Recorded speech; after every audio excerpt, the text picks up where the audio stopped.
Okay, good morning, student. Today we start 12th class, chapter number first, cold war.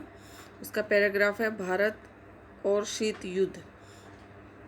गुट निरपेक्ष आंदोलन के नेता के रूप में शीत युद्ध के दौर में भारत ने दो स्तरों पर अपनी भूमिका निभाई. ठीक है. एक स्तर पर भारत ने सजग और सचेत रूप से अपने को दोनों शक्तिशालियों की खेमेबंदी से अलग रखा. तो यहाँ आपको याद रखना है कि भारत ने गुट निरपेक्ष आंदोलन के नेता के रूप में दो स्तरों पर अपनी भूमिका निभाई. पहला स्तर है कि भारत सजग और सचेत रहा ताकि वो दोनों महाशक्तियों की घेराबंदी से अपने आप को अलग रख सके. दूसरा, भारत ने उपनिवेशों के चुंगल से मुक्त हुए नव स्वतंत्र देशों के महाशक्तियों के खेमे में जाने का पुरजोर विरोध किया. भारत चाहता था कि जो नव स्वतंत्र राष्ट्र हैं वो अपने आप को स्वतंत्र रखें, ना कि किसी भी गुट में शामिल हो जाएं. भारत की नीति न तो नकारात्मक थी और न ही निष्क्रियता की. नेहरू ने पंडित जवाहरलाल नेहरू जो भारत के प्रथम प्रधानमंत्री बने, पंडित जवाहरलाल नेहरू ने विश्व को याद दिलाया कि गुट निरपेक्षता कोई पलायन की नीति नहीं है. इसके विपरीत भारत शीत युद्धकालीन प्रतिद्वंद्विता की जकड़ ढीली करने के लिए अंतर्राष्ट्रीय मामलों में सक्रिय रूप से हस्तक्षेप के पक्ष में था. भारत ने दोनों गुटों के बीच मौजूद मतभेदों को कम करने की कोशिश की और इस तरह उसने इन मतभेदों को पूर्णव्यापी युद्ध का रूप लेने से रोक दिया. अभी भी स्टूडेंट्स आप देख सकते हैं कि अभी जो कोविड-19 की समस्या से पूरा देश ग्रसित है. पूरा देश ही नहीं, पूरा विश्व इस समस्या से ग्रसित हो गया है. ये महामारी जो है एक पूरे विश्व के अंदर फैल गई है और इससे निपटने के लिए सभी देश हैं वो एकजुट हो गई हैं. और एकजुट हो जाने के कारण अभी आप देखते हैं कि प्रधानमंत्री नरेंद्र मोदी के द्वारा जो 7 देशों के जो विदेश मंत्री एक जगह इकट्ठे हुए हैं और उन्होंने विचार विमर्श किया है कि चीन के ऊपर किस तरह से दबाव बनाया जाए ताकि वो इस बीमारी की जो वैक्सीन उसने बना ली है, जैसा कि चीन का कहना है, वो पूरा सभी देशों के साथ शेयर करे ताकि वो इससे उबरने में हेल्प हो सके. ठीक है. तो इसी को जोड़ते हुए देख सकते हैं कि भारत जिस तरह से उस समय पर पूर्णतः तीसरे विश्व युद्ध को होने से रोकने में सक्षम भूमिका निभाता है, उसी तरह से भारत आज भी विश्व के अंदर अपनी एक महत्वपूर्ण भूमिका निभा रहा है. दूसरा है, यहाँ पर मैं आपको बताना चाहूँगी कि 1950 के दशक के शुरुआती सालों के दौरान यहाँ भारत ने जो गुट निरपेक्ष आंदोलन में शामिल होने वाले सदस्यों को भी ऐसे कामों में संलग्न करके रखा.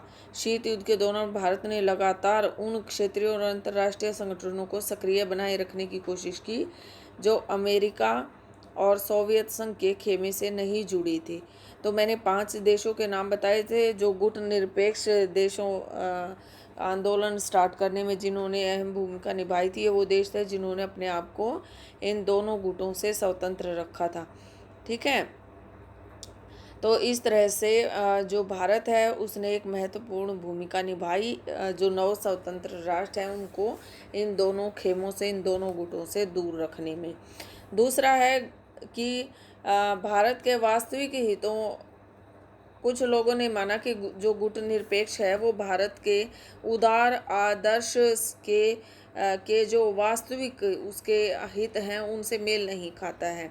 तो यहाँ पर जो भारत ने की जो नीति है उसने कम से कम 2 तरह से भारत को प्रत्यक्ष रूप से उसके हित साधने में जो है सहायता की है. पहली तो यह है कि गुट निरपेक्षता के कारण भारत ऐसे अंतर्राष्ट्रीय फैसले ले सका जिससे उसका हित साधन होता हो और न कि महाशक्तियों और उसके खेमे के देशों का हित साधन होता हो.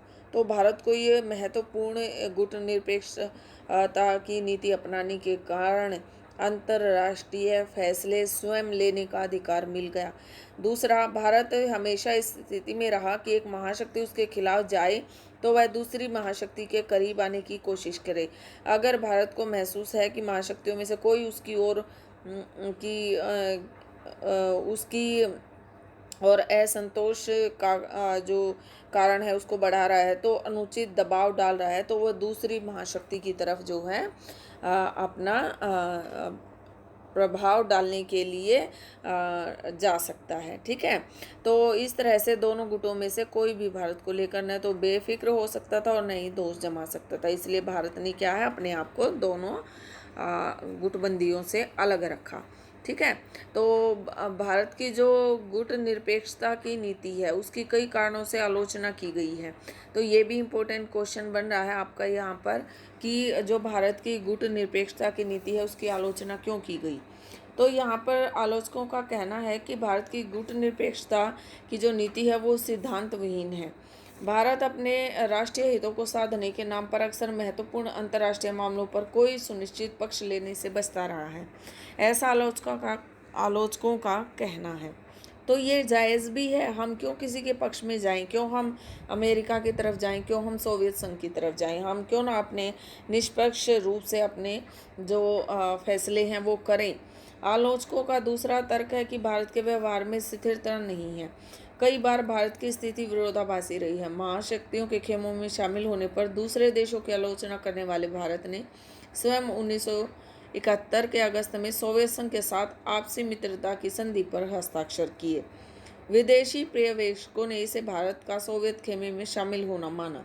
भारत की सरकार का दृष्टिकोण यह था कि बांग्लादेश संकट के समय उसे राजनयिक और सैनिक सहायता की जरूरत थी और यह संधि उसे संयुक्त राज्य अमेरिका सहित अन्य देशों से अच्छे संबंध बनाने से नहीं रोक रही है, तो इसलिए उन्होंने ये संधि की थी। तो आलोचकों के द्वारा जो भारत की गुट निरपेक्षता की नीति है उससे रिलेटेड कुछ अपने जो विचार हैं उन्होंने आपके सामने रखे हैं। दूसरा है कि शीत युद्ध का अंत और सोवियत संघ का विघटन 1991 में हो गया। इसके साथ ही एक अंतर्राष्ट्रीय आंदोलन और भारत की विदेश नीति की मूल भावना के रूप में गुट निरपेक्षता की प्रासंगिकता तथा प्रभावकारिता में थोड़ी कमी आई। ठीक है बेटा, तो इस तरह से जो गुट निरपेक्षता की नीति है उसके बारे में आपने जाना। कुछ इम्पोर्टेंट फैक्ट्स भी यहाँ पर दिए गए हैं जो सीमित परमाणु परीक्षण के अकॉर्डिंग है। ये आप जो मैं इसमें दिखा रही हूँ, जैसे सीमित परमाणु परीक्षण संधि है LTBT। इसमें क्या है कि वायुमंडलीय, बाहरी अंतरिक्ष, पानी के अंदर परमाणु हथियारों के परीक्षण पर प्रतिबंध लगाने वाली इस संधि पर सोवियत संघ ने मॉस्को में 5 अगस्त 1963 को हस्ताक्षर किए। यह संधि 10 अक्टूबर 1963 से प्रभावी हुई। परमाणु अप्रसार संधि, जिसको आप NPT भी बोलते हैं। ठीक है, तो यहाँ पर देखें जो इसके ऊपर हस्ताक्षर करने वाले देश हैं।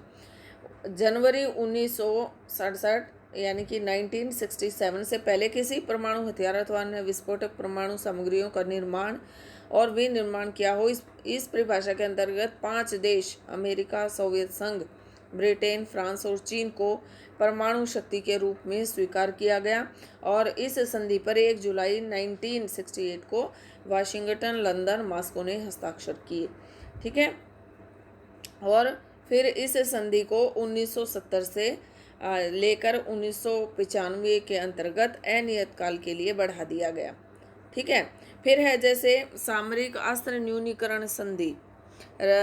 अमेरिकी राष्ट्रपति जॉर्ज बुश और सोवियत संघ के राष्ट्रपति गार्बोचेव ने 31 जुलाई 1991 को सामरिक रूप से घातक हथियारों के परिसीमन और उनकी संख्या में कमी लाने से संबंधित संधि पर हस्ताक्षर किए। ठीक है, तो इस तरह से ये कुछ इम्पोर्टेंट संधियां हैं जिनको आपने याद रखना है। इनसे रिलेटेड क्वेश्चन भी आपके आते हैं कई बार। ओके बेटा, नेक्स्ट वीडियो में कल फिर मिलते हैं। Thank you, good day.